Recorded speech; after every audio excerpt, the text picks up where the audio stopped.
The US policy in the South China Sea territorial dispute, where China illegally claims the near entirety of the South China Sea as its sovereign territory based on a dubious historical claim, is predicated on the assumption that China will not militarize its claims.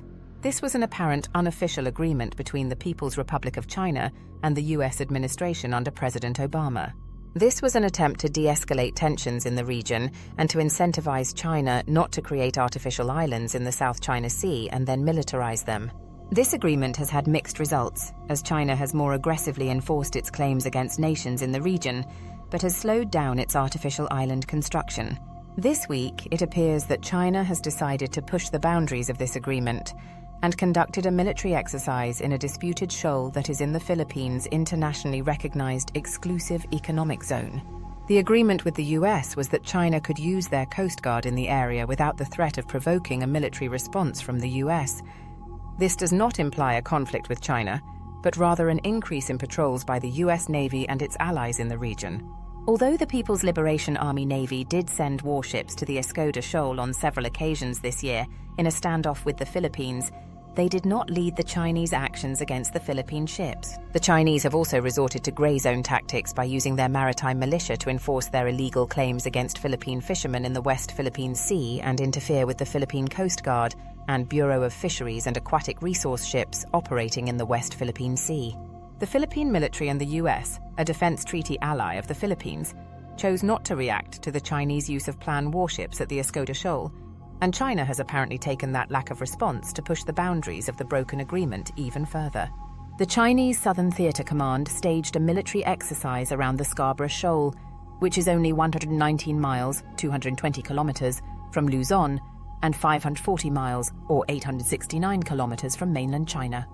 The exercise included at least 2 Su-30 Russian-made fighter jets, a Y-8 transport plane, 3 naval warships led by a Type 055 destroyer, and an H-6K strategic bomber, which can be armed with missiles to attack US aircraft carriers and can carry nuclear weapons.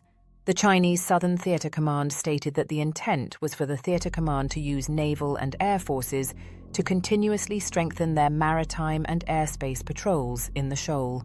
It is unclear whether the term maritime refers to the plan or the Chinese Coast Guard, which was also participating in the exercise.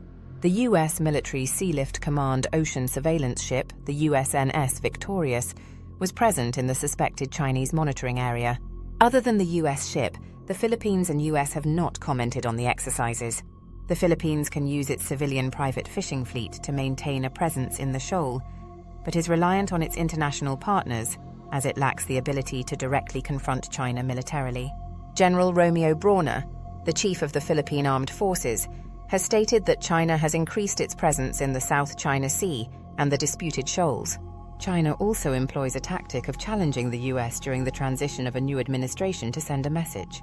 The Philippines has stated in the past that it does not want to militarize the dispute, but has held consultations with the commander of the US Indo-Pacific Command, Admiral John Aquilino, in March 2024 to discuss where the US can increase cooperation and assist the Philippines.